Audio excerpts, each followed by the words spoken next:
Dios hoy. Tú nos has traído, a todos los que estamos aquí, nos has traído con el propósito de escuchar tu palabra. Nos vas a hablar, nos vas a reconfortar, vas a ayudarnos, Señor, en estos tiempos que estamos viviendo tan difíciles, a través de tu palabra. Te pedimos que uses a tu siervo.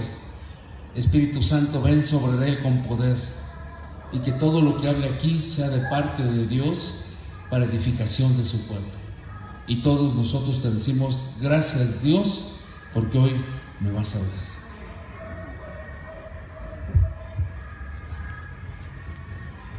Buenas tardes, hermanos. Vamos a orar por los cumpleaños. Si pueden pasar, por favor, Vicky y Yuri.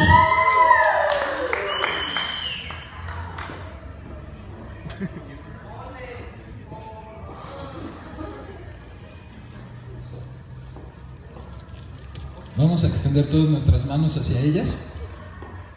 ¿Alguien más cumpleaños? Perdón, antes de... Hetze.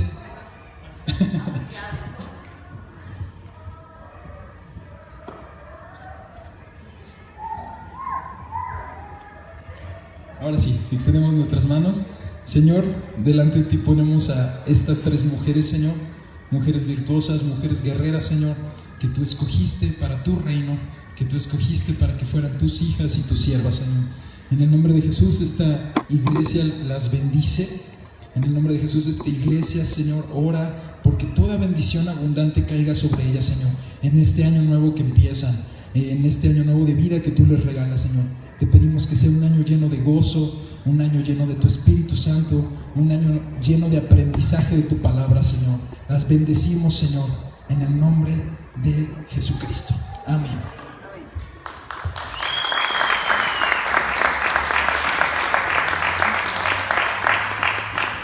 Bueno, pues me toca predicar hoy. La vez pasada que prediqué acerca de los imperios de la tierra. ¿Alguien estuvo en esa predicación? ¿Se acuerdan más o menos de qué trató? Era un panorama global bíblico. Pero el día de hoy vamos a ver un panorama de una nación en específico, que es el pueblo de Dios.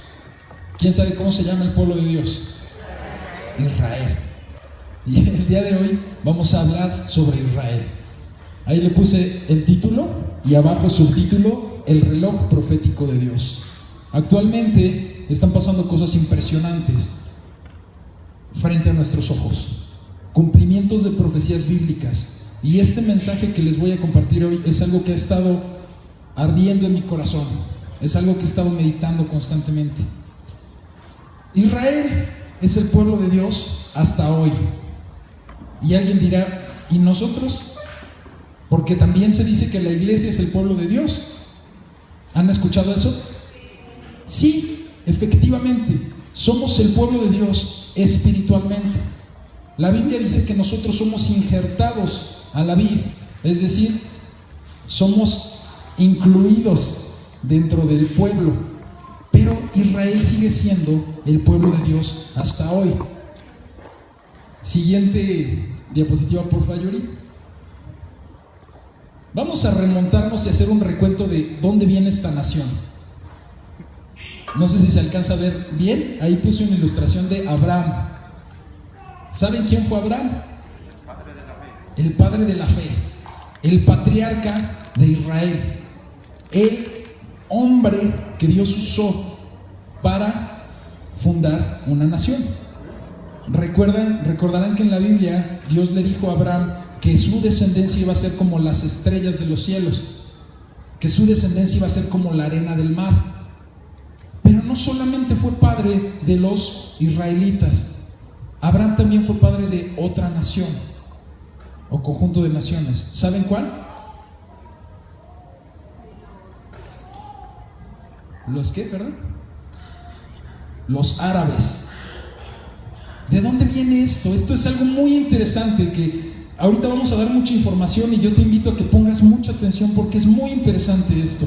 Abraham tuvo 2 hijos. Dios le dijo que él iba a ser padre de naciones. El primer hijo que tuvo se llamaba Ismael. Fue un hijo que nació de desobediencia, de que Abraham no quiso esperar la promesa de Dios. Y dice la Biblia que él se metió con su sirvienta, y de ahí nació Ismael. Y de Ismael hasta hoy en día los pueblos árabes reconocen que descienden. Es decir, Ismael dio a luz a un montón de naciones: Arabia Saudita, Irak, Siria, Jordania, Palestina, etcétera, las naciones árabes que me falten. Y después, a través de Sara, la esposa de Abraham, Dios le da un hijo que se llamaba Isaac. De Isaac descendió el pueblo de Israel, haciendo un pequeño recuento para todo lo que viene.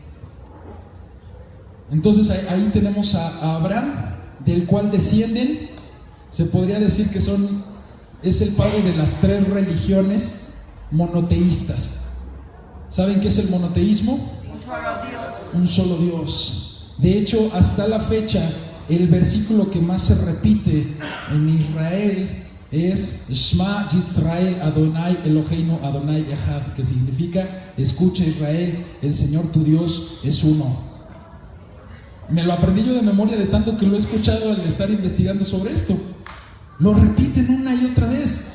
Igual en la creencia musulmana, el dicho, eso no me lo sé, en árabe es: Alá es el único Dios y Mahoma es su profeta.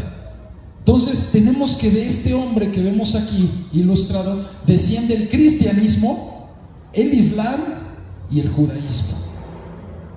De hecho los dije al revés: primero fue el judaísmo, después el cristianismo, después el islam. ¡Qué impresionante!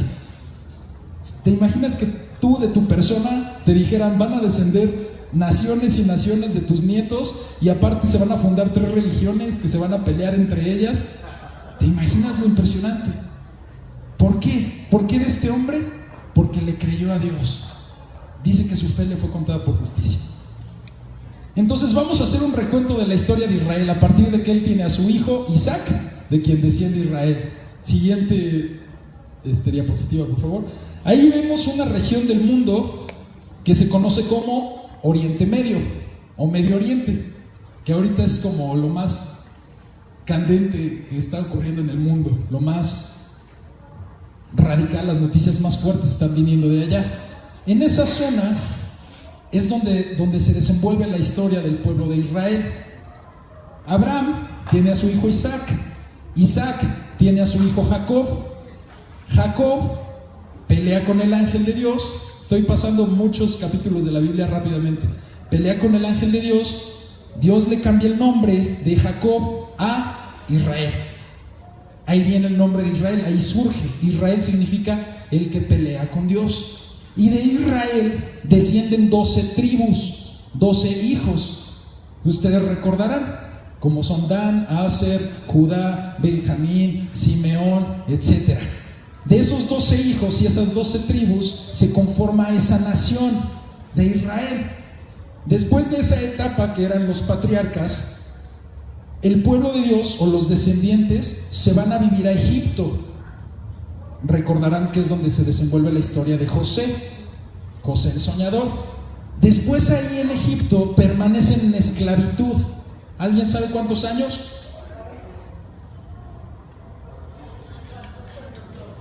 300 años. 300 años, alrededor de 300 años permanecen en esclavitud en Egipto, y van teniendo hijitos, se van multiplicando. Y ya que son un pueblo numeroso, los egipcios se empiezan a preocupar, los hacen esclavos, y después de esto viene la etapa de Moisés, que es el que liberta al pueblo de Dios y los saca de Egipto. Y Moisés es el que trae la ley. ¿Alguien trae su Biblia? En su Biblia, los primeros 5 libros, el Pentateuco, la Torá, es la ley que Dios da a través de Moisés. Y ahí es donde surge Génesis, Éxodo, Levítico, etc. Después de la etapa de Moisés, viene la etapa de la conquista con Josué, que es cuando, después de salir de Egipto, conquistan la tierra, ¿qué? Prometida. prometida. ¿Quién se las prometió? Ahí se ve la tierra prometida junto a donde dice Great Sea, Gran Mar. Esa parte rojita es la tierra de Canaán. Es la tierra que Dios le prometió a Israel desde Abraham. Es decir, Abraham no la vio, Abraham no la tuvo, pero Dios se la prometió. Abraham era nómada, él vivía en tiendas. Entonces estuvieron esclavos en Egipto y van a conquistar después la tierra. Pero para llegar a conquistar, ahí sí es donde ustedes dijeron 40 años. 40 años fueron los que estuvo Israel en el desierto por su necedad. Ya después conquistaron con Josué y después viene otra etapa, que es la etapa de los jueces. Después del libro de Josué viene el libro de jueces, que si lo traducimos, la palabra es Shoftim. Si la traducimos al español actual, más que juez, significa caudillo. Es decir, era gente poderosa que era preeminente en Israel. Y los jueces, los más famosos son Samuel fue el último, de hecho, está Gedeón, está Sansón, todos ellos fueron los caudillos o los jueces. Después de eso, con Samuel el último juez, el pueblo de Israel pide reyes, que es de lo que nos predicaba el pastor el domingo pasado, que dijeron, danos un rey como las otras naciones. Y es cuando Dios dice, no te desechan a ti, me desechan a mí. Después de la etapa de los reyes, viene la etapa de la división del reino, porque las 12 tribus estaban bajo un solo reino. Fue el rey David, su hijo el rey Salomón, y después su hijo Roboam. Y a partir de ahí se divide el reino en dos. ¿Alguien sabe cómo se llamaban esos reinos? Del norte y el sur. ¿Cuál era el reino del norte? De arriba. Israel. Y el reino del sur era Judá. El reino del norte eran 10 tribus. El reino del sur eran 2 tribus. La tribu de Judá y la tribu de Benjamín. ¿Sí era Benjamín? ¿O sí era Benjamín? Sí. Después de la división del reino viene la etapa de la destrucción y el cautiverio. Llega el imperio babilónico y después de que estuvo Jeremías e Isaías advirtiéndoles, arrepiéntanse, acérquense a Dios, y no hicieron caso, viene la destrucción, viene el juicio de Dios, y es cuando destruyen el templo de Salomón en Jerusalén. Estoy dando mucha información, pero estoy presuponiendo que ya saben esta parte de la historia bíblica. Destruyen el templo y se llevan al pueblo de Israel esclavo. Mataron a muchos y se llevan el reino de Judá esclavo a Babilonia. Después de esto viene la etapa de la reconstrucción. La reconstrucción ustedes la pueden ver en el libro de Esdras y Nehemías, donde se relata cuando el rey Ciro deja que los judíos regresen a su tierra. Ellos se fueron a la parte de Mesopotamia, se los llevaron esclavos. Ahí se ve en el mapa Mesopotamia, y después los dejan regresar a Canaán.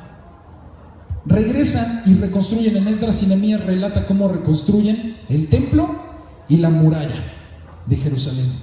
Y después de esto viene una etapa de silencio bíblico que termina en Malaquías, en la cual no hay palabra de Dios inspirada que relate. Sin embargo, sí hay un libro que relata lo que pasó en esos años, que viene incluido en el canon griego, que se llama el libro de Macabeos.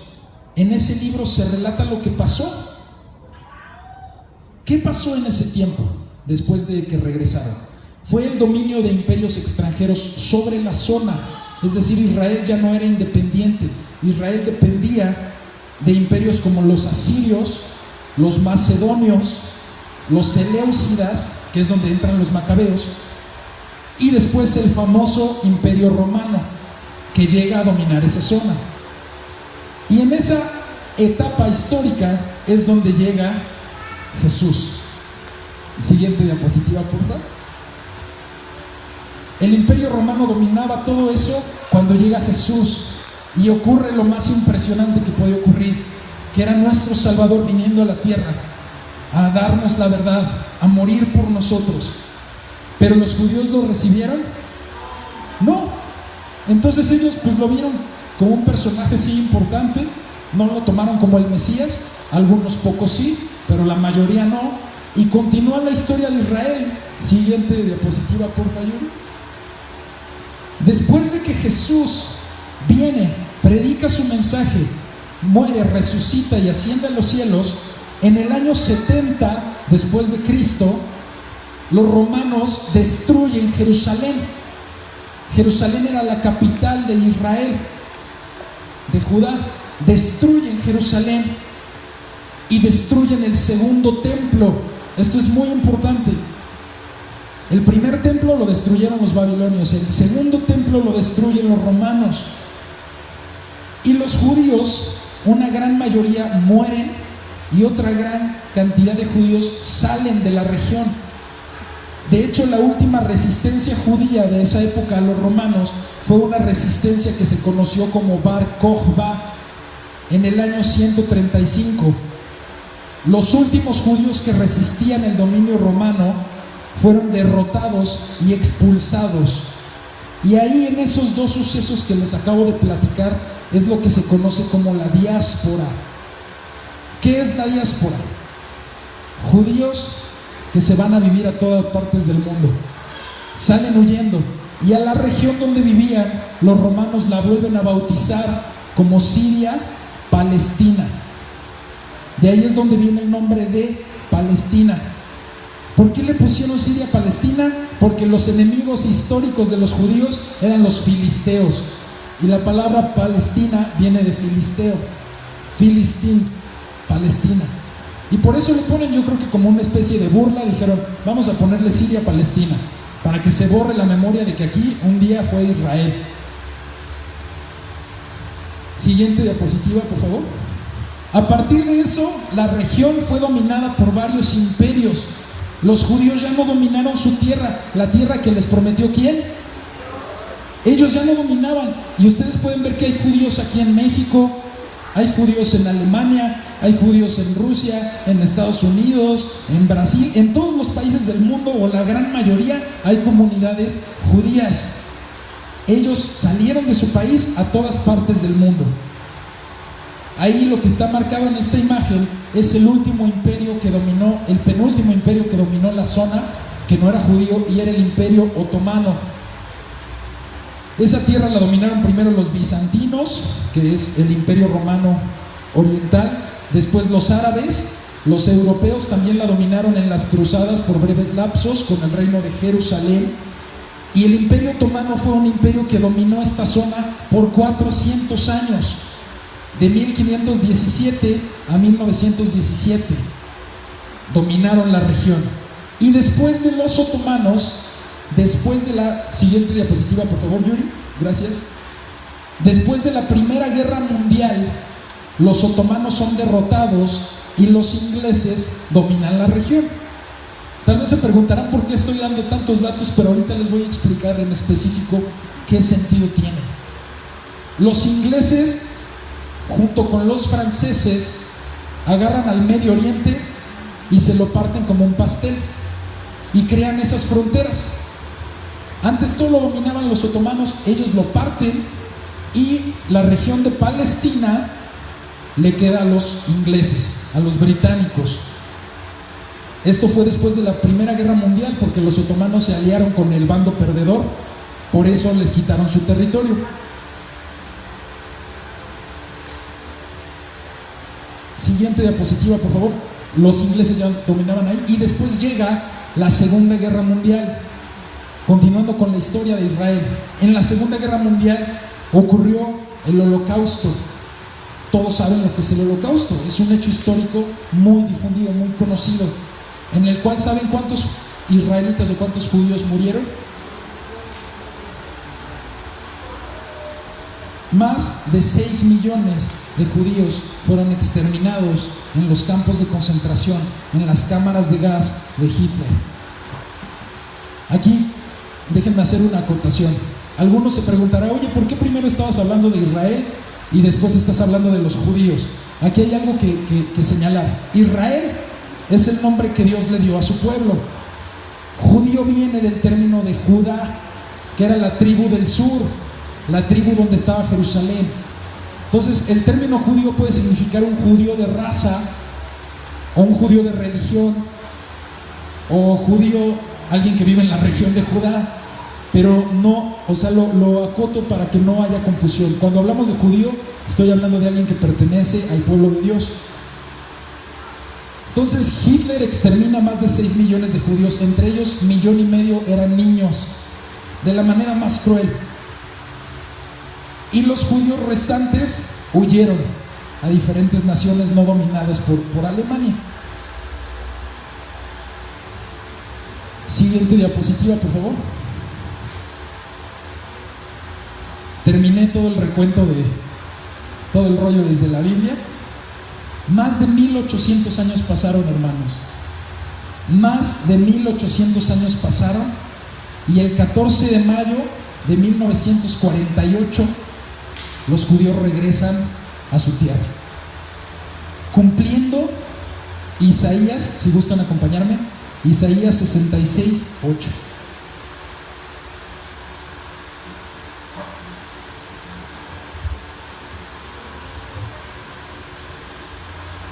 Isaías capítulo 66, verso 8.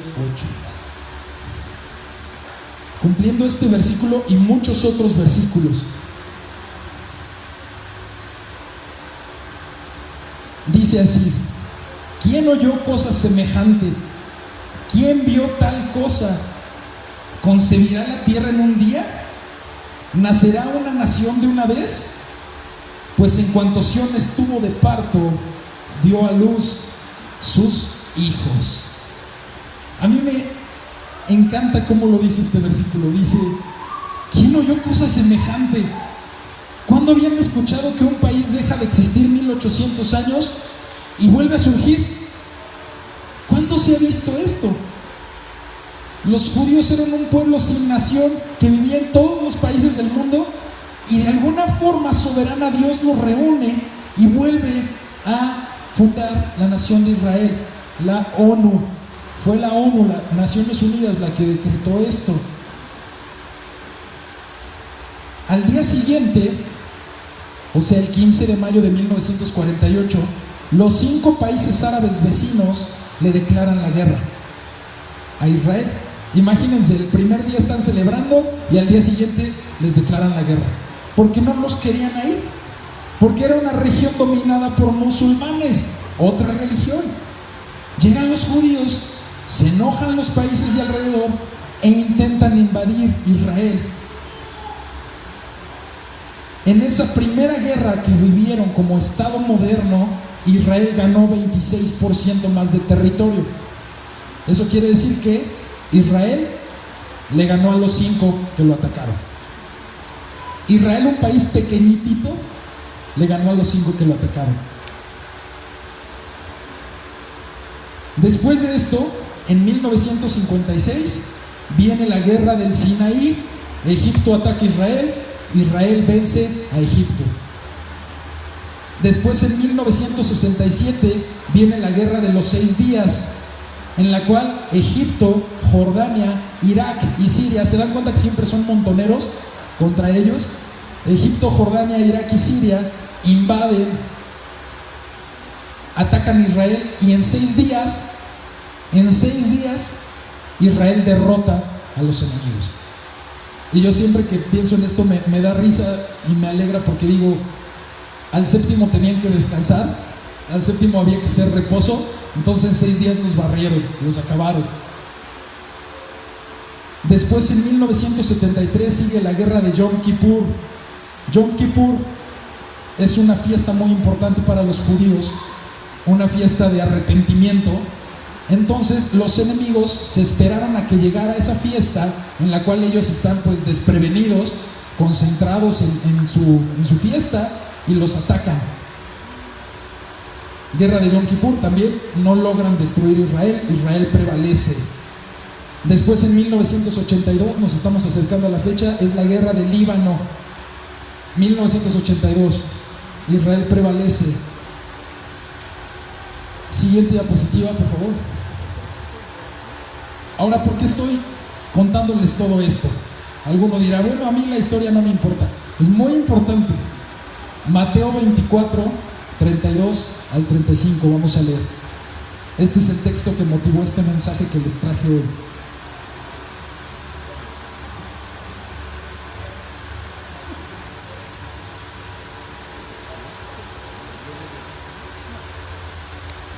Mateo 24, 32, 35. Está hablando Jesús.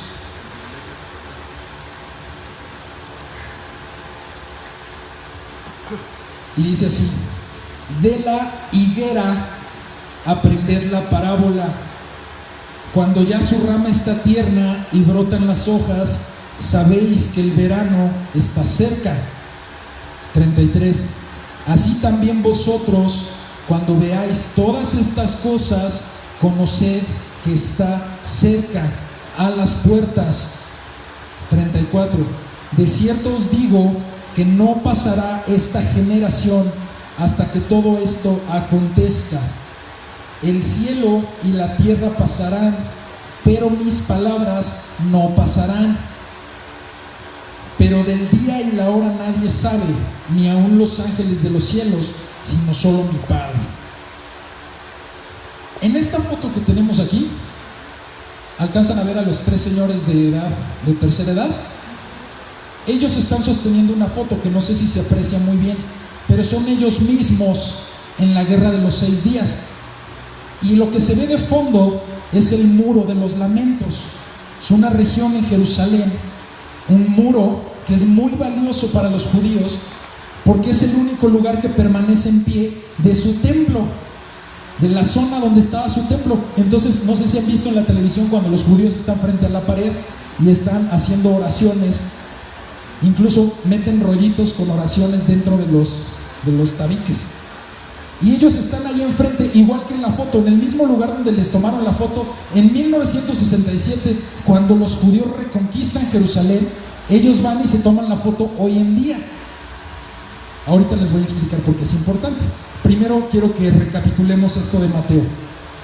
El versículo 32 dice: de la higuera aprendan la parábola. Es Jesús el que nos está diciendo: aprendan de la higuera. Y yo me pregunté, ¿quién es la higuera? Acompáñenme por favor a Oseas 9:10.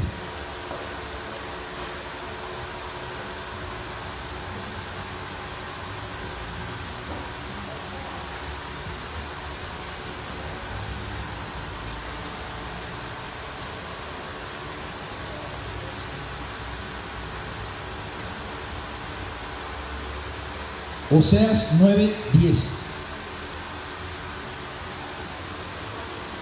Dice así: como uvas en el desierto hallé a Israel, como la fruta temprana de la higuera, en su principio vi a vuestros padres. Entonces, ¿quién es la higuera? La higuera es Israel. La higuera es el pueblo de Dios. Entonces Jesús está hablando del pueblo de Dios. La higuera es representada, más bien, el pueblo de Dios es representado como una higuera. Entonces volvamos a leer Mateo 24:32. De Israel aprendan la parábola. Cuando ya su rama está tierna y brotan las hojas, saben que el verano está cerca. Estudiando profundamente este versículo, el verano hace alusión a Jesús, al Salvador. Entonces, si lo ponemos en una traducción, esta profecía sería: de Israel aprendan la parábola.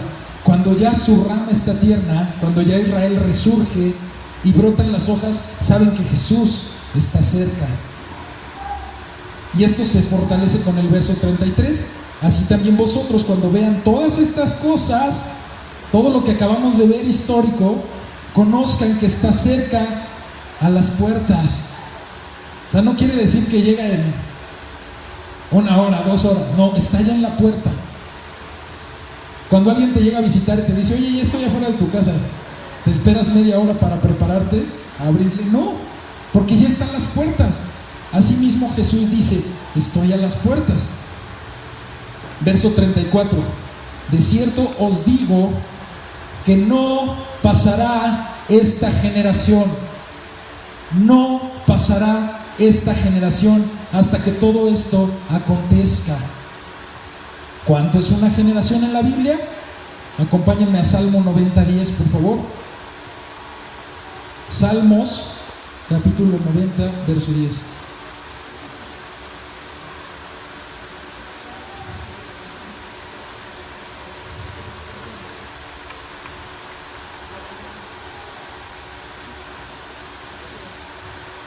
dice así: los días de nuestra edad son 70 años, y si en los más robustos son 80 años, o sea, los longevos. Pero ¿cuánto es una generación en la Biblia? 70 años. Ese es el tiempo bíblico para una generación. Y Jesús está diciendo que cuando viéramos todo lo que estamos viendo nosotros, que reconquistan Israel, todo lo que está pasando, dice, no va a pasar esta generación hasta que todo esto acontezca. Y si ustedes estudian el capítulo 24 de Mateo, se van a asombrar los primeros versos, porque Jesús habla de que iban a venir falsos profetas, falsos cristos, que iban a haber guerras, que iba a haber hambres, terremotos, y empieza a describir el mundo que vivimos. Y después habla de Israel. Siguiente diapositiva, por favor. ¿Cuántos años creen que han pasado desde que Israel regresó a su tierra? 70. El lunes que acaba de pasar se cumplieron. Lunes 14 de mayo, 70 años, 70 aniversario. Esta imagen, de hecho, pues la saqué de internet, de ese festejo que fue del 13 al 15 de mayo, en honor a la independencia de Israel, a los 70 años.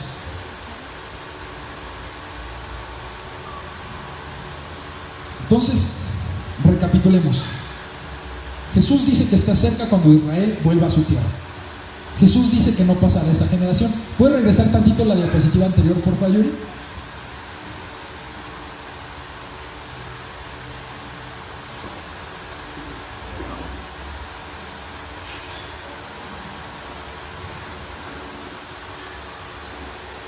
¿Se acuerdan de los soldados ya de la tercera edad con su foto? Siguen vivos. No ha pasado la generación. Sigue siendo la generación que reconquistó, que llegó, que nació ya en Israel y que reconquistó Jerusalén en el 67. ¿Saben otra cosa bien curiosa? Ahí está la imagen. Son ellos mismos.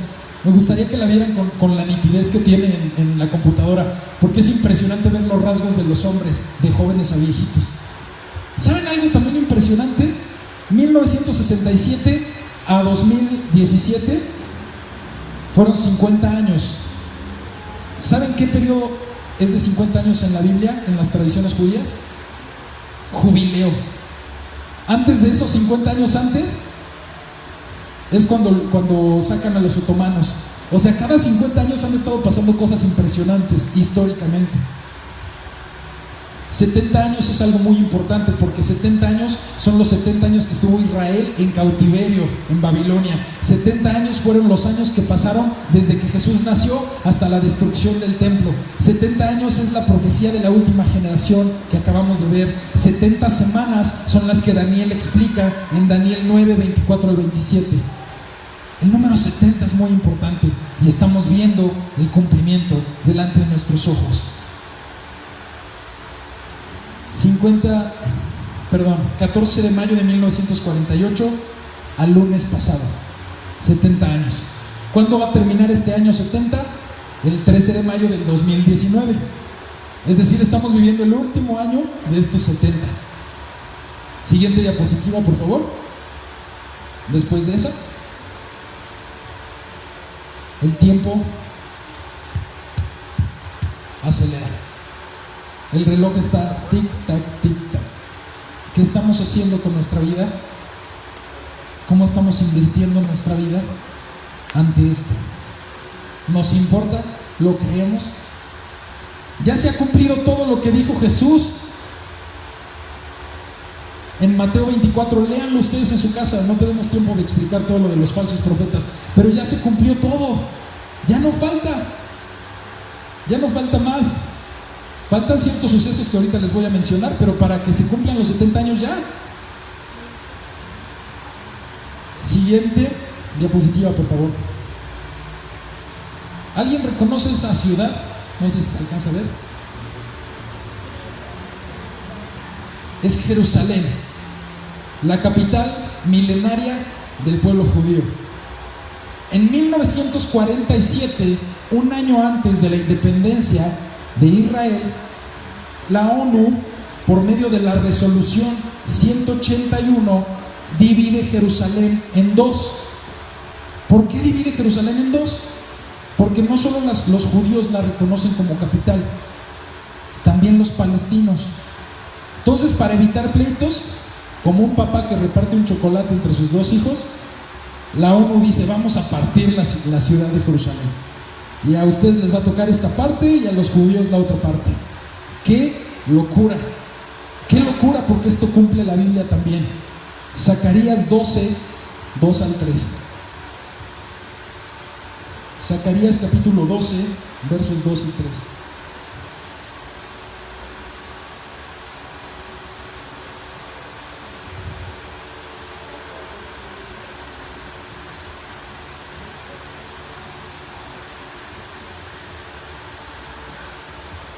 He aquí, yo pongo a Jerusalén por copa que hará temblar a todos los pueblos de alrededor contra Judá, en el sitio contra Jerusalén.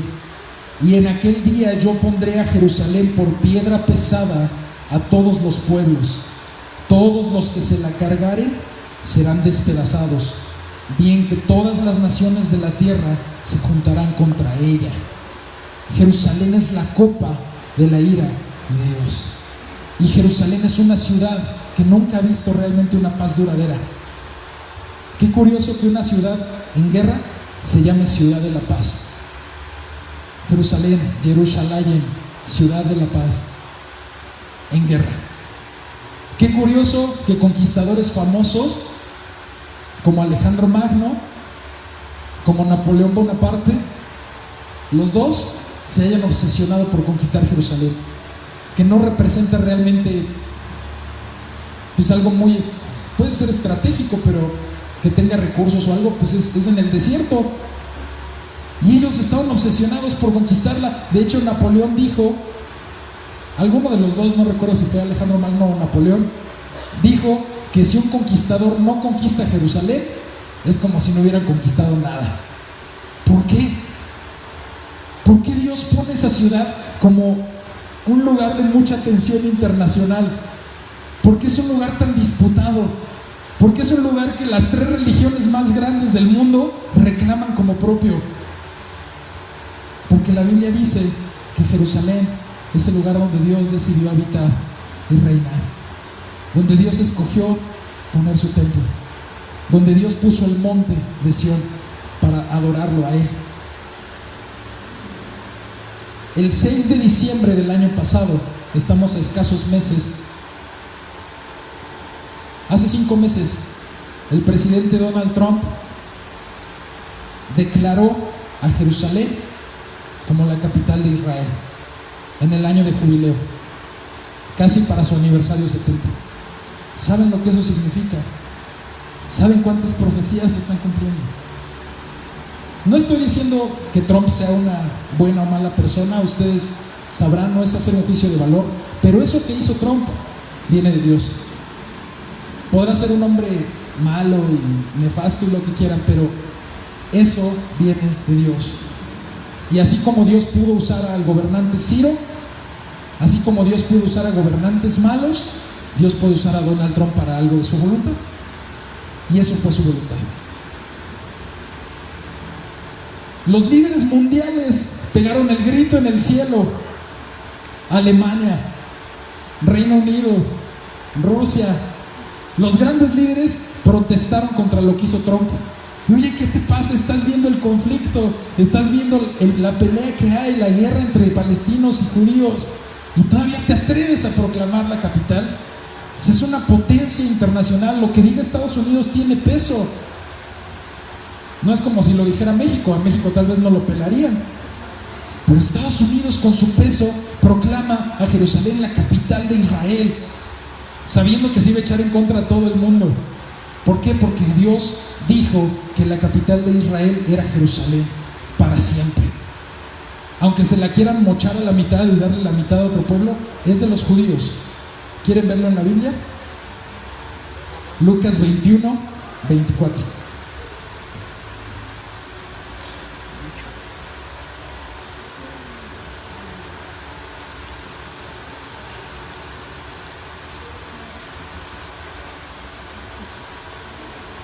Aquí Jesús está hablando de Jerusalén.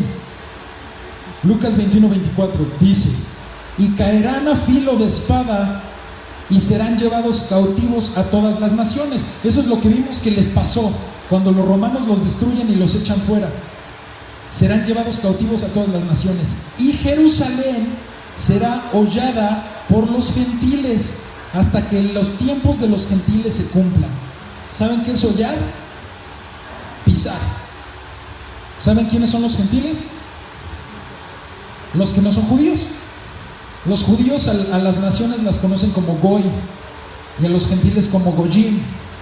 Es decir, para ellos son dos divisiones. Los judíos son un poquito elitistas y los Goyim, todos los demás. Y aquí dice que todos los demás iban a hollar la ciudad, y ya vimos que le perteneció a los bizantinos, a los asirios, a los otomanos. Los gentiles la pisaron. Otra vez volvamos al versículo: y Jerusalén será pisada por los gentiles hasta que los tiempos de los gentiles se cumplan. Es decir, empiezan otra vez los tiempos ¿de quiénes? De los judíos.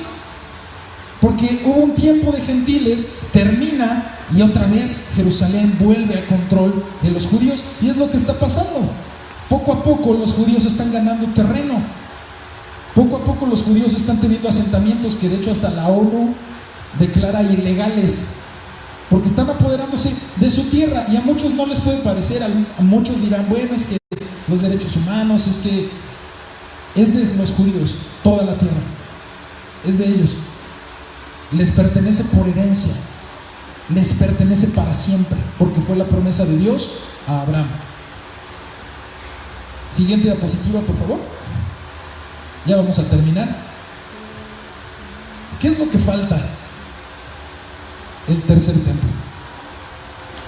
Algo muy delicado es que el tercer templo tiene un lugar específico para reconstruirse. ¿Se acuerdan que les dije en esta enseñanza que el primer templo, el de Salomón, lo destruyeron los babilonios? El segundo templo, los romanos. Ahí hubo otro templo extra que construyó, me parece que Herodes, pero bueno, tomándolo bíblicamente, es el tercer templo el que sigue. El tercer templo tiene que ser construido en donde estaba construido los dos anteriores. ¿Y saben qué hay en ese lugar? La cúpula de la roca y la mezquita de Al-Aqsa. Dos lugares de un nivel sagrado importantísimo para el Islam. ¿Cómo le van a hacer? ¿Construirla en otro lado? Necesitan tumbar ese lugar. ¿Y ustedes saben lo que va a pasar cuando lo hagan? Si la revista francesa de sátira política Charlie Hebdo hizo una caricatura de Mahoma y hubo atentados por el enojo que provocó entre los musulmanes, imagínense el enojo que provocará entre los musulmanes que tumben la mezquita de Al-Aqsa y la cúpula de la roca. Ellos dicen en su fe que en ese lugar, la cúpula de la roca, es donde Mahoma, en un caballo alado, ascendió a los cielos. Así de sagrado es para ellos. Es como para nosotros podría ser, no sé que no somos católicos ni idólatras, pero como sería el Santo Sepulcro, ¿no? Un lugar así de sagrado, de repente alguien llega y una bomba, ¿no? Imagínense, pero lo van a hacer, y tan lo van a hacer que ya está construido el templo. ¿Han visto cuando montan casas ya construidas, como ya prefabricadas? Ya lo tienen, es un secreto a voces, ya lo tienen. Las vestiduras, que no sé si se ve en la esquina inferior izquierda, las vestiduras sacerdotales para reiniciar el culto en el templo judío ya están hechas. Arriba, la esquina izquierda, no sé si se distingue, es una vaquita roja. Esas vaquitas estaban extintas. En años recientes, las vaquitas rojas, que eran las que se usaban en los rituales judíos, volvieron a surgir. Qué curioso. Estamos en los últimos tiempos, hermanos. El templo ya está construido. Hay una página, ustedes la pueden ver, si no mal recuerdo es el Instituto del Templo.com. Está en inglés, me parece, es como yo lo he visto. Es una página donde se dice los planos, donde se dicen los utensilios, ya tienen el altar, ya tienen la fuente, ya tienen todo, ya nada más les falta tirar ese lugar.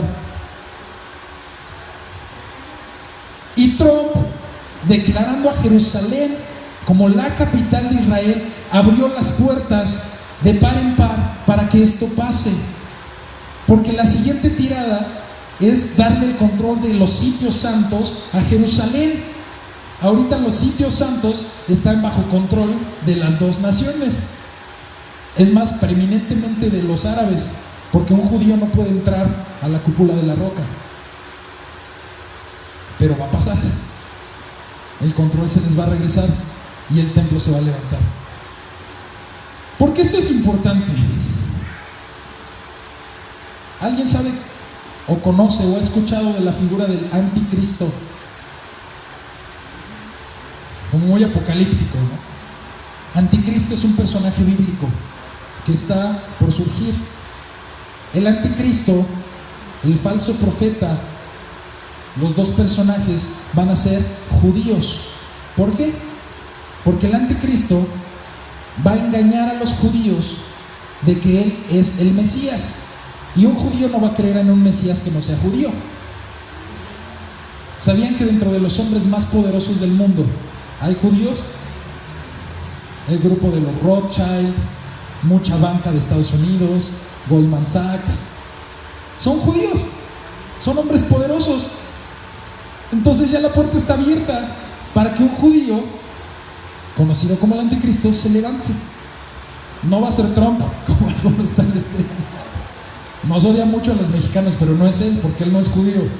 Pero ya le abrió la puerta. Dicen que el que mueve todos los hilos atrás de esto es el yerno de Trump, que se llama Jared Kushner. ¿Sabías que es judío? Qué curioso, ¿no? Qué curioso, las puertas se están abriendo. ¿Y qué es lo que va a pasar? Todo esto que les estoy contando del templo y del anticristo, les tengo una noticia buena. Nosotros no lo vamos a ver. ¿Por qué? Acompáñenme por favor a 1 Tesalonicenses 5.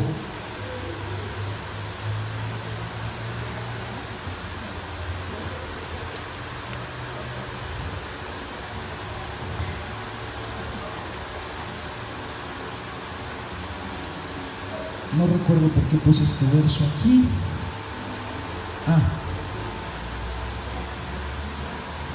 Vamos a leerlo. 1 Tesalonicenses 5, 2 y 3. Dice el 2: porque vosotros sabéis perfectamente que el día del Señor vendrá así como ladrón en la noche. 3. Que cuando digan paz y seguridad, entonces vendrá sobre ellos destrucción repentina, como los ladrones a la mujer encinta, y no escaparán. Repito el 3, que cuando digan paz y seguridad, entonces vendrá sobre ellos destrucción repentina. Yo me acuerdo cuando fue la declaración de Trump, yo con Pedro estaba platicando de esto y los dos estábamos súper emocionados y a la vez como asustados y a la vez felices, porque si ustedes analizan el discurso de Trump, él dijo: esto es para la paz, esto que estamos haciendo es para asegurar una paz duradera. Y no sé cuántas veces repite que eso va a traer paz y paz y paz. Y aquí dice que cuando digan paz y seguridad, destrucción. No es la declaración de Trump. ¿Por qué? Porque Trump es como el previo. El que va a decir que va a haber paz y seguridad se cree que va a ser precisamente el anticristo, el que logre el acuerdo de paz, entre comillas, entre árabes y judíos. Pero cuando digan eso, va a venir destrucción. Siguiente diapositiva, por favor. Esta ya es la última.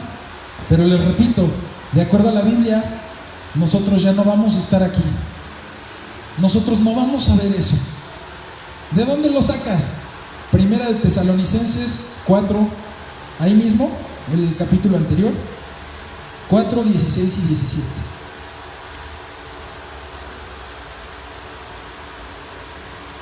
Dice así: porque el Señor mismo, con voz de mando, con voz de arcángel y con trompeta de Dios, descenderá del cielo, y los muertos en Cristo resucitarán primero.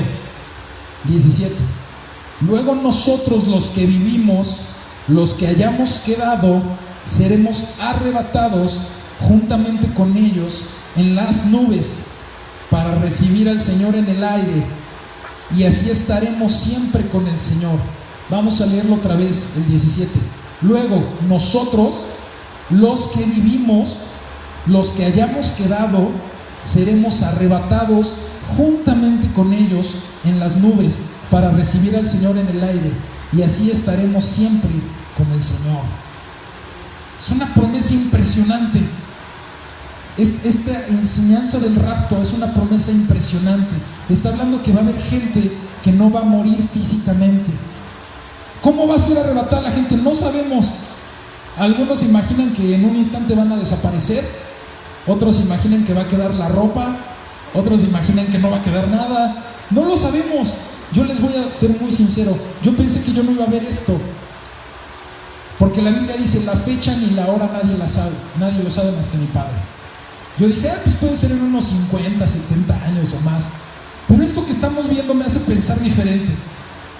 Ya se cumplieron los 70 años, y todo lo que les acabo de relatar es bíblico, son profecías que se cumplen.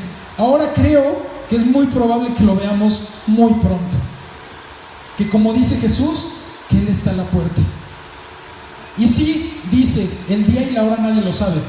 Fíjense que dice día y hora.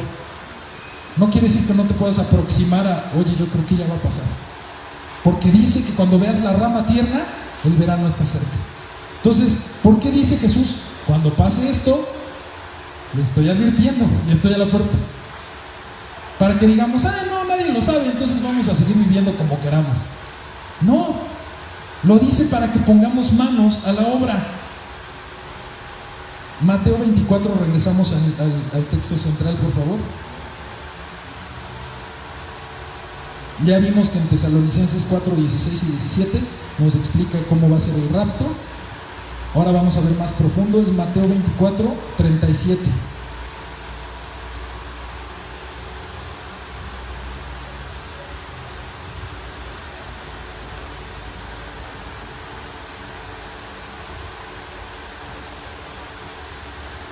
Dice: mas como en los días de Noé, así será la venida del Hijo del Hombre, Jesús. Porque como en los días antes del diluvio estaban comiendo, bebiendo, casándose y dándose en casamiento, hasta el día en que Noé entró en el arca, y no entendieron hasta que vino el diluvio y se los llevó a todos, así será también la venida del Hijo del Hombre. Entonces estarán dos en el campo. Aquí viene lo del rapto. Estarán dos en el campo, el uno será tomado y el otro será dejado. Dos mujeres estarán moliendo en un molino, la una será tomada y la otra será dejada. 42 es la instrucción que nos da Jesús: velad, pues, porque no sabéis a qué hora ha de venir vuestro Señor. Pero sabed esto, que si el padre de familia supiese a qué hora el ladrón habría de venir, velaría y no dejaría minar su casa. ¿Se imaginan que el Señor nos dijera el rapto va a ser el 25 de julio? Todos estarían aquí, no cabríamos aquí en la iglesia, todos arrepentidos y Señor, llévame por favor. Pero dice que no va a ser así. Por eso dice que velemos. Dice velad, porque no sabes cuándo va a llegar. Pero sí puedes, por las profecías, darte una idea de que ya estamos a la vuelta de la esquina.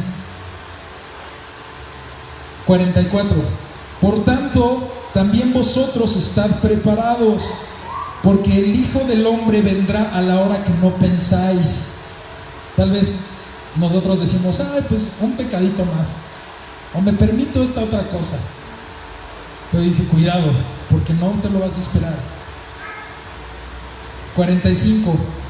¿Quién es, pues, el siervo fiel y prudente, al cual puso su Señor sobre su casa, para que les dé el alimento a tiempo? Escucha esto en tu espíritu, iglesia. Bienaventurado aquel siervo al cual, cuando su Señor venga, le haya haciendo así, siendo fiel. De cierto os digo que sobre todos sus bienes se le pondrá. Pero si aquel siervo malo dijera en su corazón, mi Señor tarda en venir, y comenzare a golpear a sus consiervos y aún a comer y a beber con los borrachos, vendrá el Señor de aquel siervo en día que éste no espera y a la hora que no sabe, y lo castigará duramente y pondrá su parte con los hipócritas, y allí será el lloro y el crujir de dientes. Es la advertencia que nos da el Señor. Hermanos, este mensaje que les traje hoy fue para decirles: estamos muy cerca. Yo cuando me enteré que esta semana era el 70 aniversario, me sobresalté, porque dije, tan rápido llegó. Yo me acuerdo cuando empecé a estudiar estos temas, por ahí del 2009, yo decía, ay, faltan como 10 años. Ya pasaron 10 años. Ya estamos a la vuelta de la esquina, no sabemos cuándo vendrá, pero muy probablemente todos ustedes y yo estamos vivos cuando esto ocurra. Y después de esto sigue la tribulación. Y la mayoría de los estudiosos de profecía creen que la iglesia va a ser raptada antes de la tribulación. ¿Por qué? Son 7 años de tribulación, 3 años y medio de paz, 3 años y medio de destrucción. ¿Por qué se cree que vamos a ser raptados? Por una simple y sencilla razón. Ahorita, ¿quién es el templo de Dios? Nosotros, la iglesia. Es lo que dice la Biblia, somos las piedras vivas. Pero cuando reconstruyan el tercer templo, no puede haber 2 templos en la tierra. Jesús dijo, destruyan este templo y yo lo voy a reconstruir al tercer día. Y los discípulos pensaron que se refería al templo, el templo judío, pero él se refería a su cuerpo. Y después entendemos que somos nosotros el cuerpo de Cristo, etc.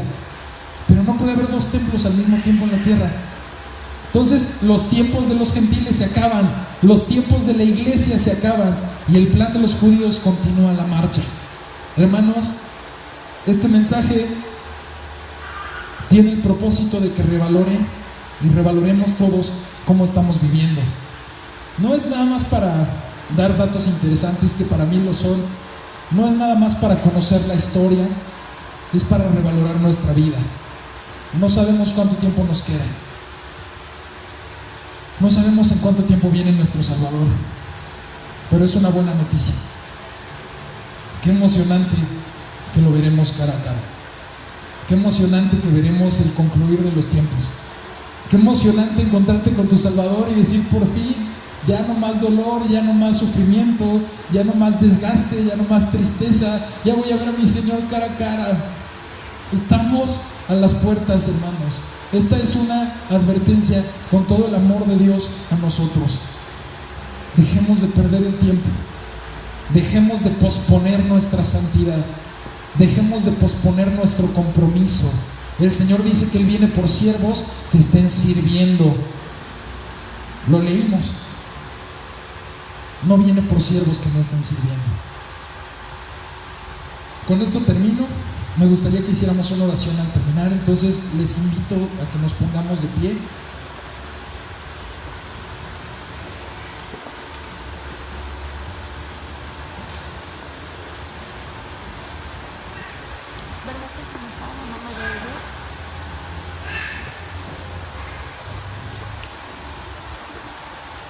Señor Jesús, tú sabes, Señor, lo corto que me quedó al transmitir esto. Me gustaría, Señor, que tu Espíritu sea el que nos hable a todos y nos revele esta verdad. Que abramos los ojos y no estemos dormidos. Como dice tu palabra, despierta tú que duermes y el Señor te alumbrará. Esa es mi petición para nosotros hoy, Señor. Despertar los que estamos dormidos para que tú nos alumbres. Para que no seamos siervos distraídos, siervos malos que no hacen lo que les corresponde. Si nosotros supiéramos que tú vienes mañana, qué diferente viviríamos este día. Correríamos con todos nuestros familiares que no te conocen, iríamos con todos nuestros amigos que no son salvos, y con lágrimas en los ojos les rogaríamos que te aceptaran, que se convirtieran a ti. Les pediríamos perdón por no haberles dado este mensaje antes. pediríamos perdón por tantos pecados que tenemos, Señor. Cambiaríamos nuestro trato con nuestra familia, los esposos, los hijos. Qué diferente, Señor.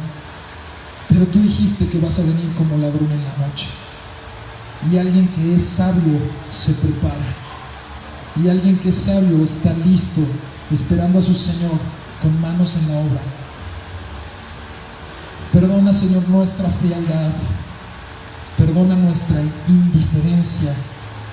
Perdona nuestra apatía. Perdona el cinismo, Señor, que a veces tenemos delante de tu palabra, delante de tus mensajes, Señor. Yo te doy gracias por esta congregación y pido, Padre, que esta palabra sea una semilla que se siembre en nuestros corazones, que sea el mensaje de tu Espíritu y no las ideas de mi persona, Señor, lo que esté en los corazones. Te lo ruego, Señor, en el nombre de Jesús. Amén.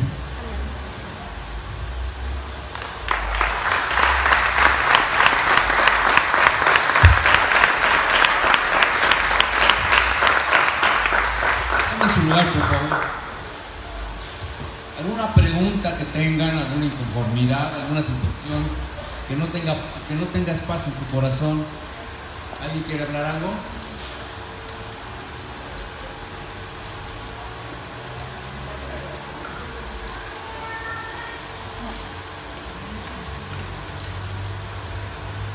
Los tiempos se acortan. Dios dice que por el amor a los escogidos, Dios acorta los tiempos. Nadie sabe cuándo. Nadie sabe cuándo. Tú tienes un Espíritu Santo en ti que te puede guiar, que te puede decir, y que tú tengas paz en que lo que hoy se habló aquí, tú te comprometas con Dios, no con nosotros, con Dios, en lo que está pasando. Te damos gracias, Dios. Sabemos que tu palabra, tu mensaje, lo primero que trae es una exhortación al cambio, y que el resultado de que es tu mensaje trae paz. Sabemos que muchos se han levantado diciendo: yo ya sé qué día se va a acabar, y eso es una mentira. Nadie sabe cuándo. Los tiempos ya, las señales están casi todas cumplidas. La última señal para que esto suceda es que todos los hombres se les haya predicado el Evangelio.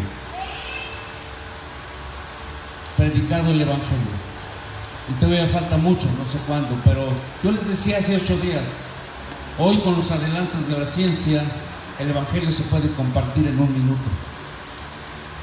Es la última señal para que cuando seamos juzgados, todos seamos juzgados con el Evangelio. Por eso te damos gracias hoy por este mensaje. Danos a todos sabiduría para tomarlo de acuerdo al plan que tú ya tienes y salir de aquí llenos de paz, llenos de gozo, llenos de alegría, porque tú pronto, no sabemos cuándo, vas a hacer muchas cosas en este mundo. Por eso te damos gracias en el nombre de Cristo Jesús. Amén. Y que tú puedas salir de aquí lleno de paz y de bendición en el nombre de Cristo Jesús. Amén.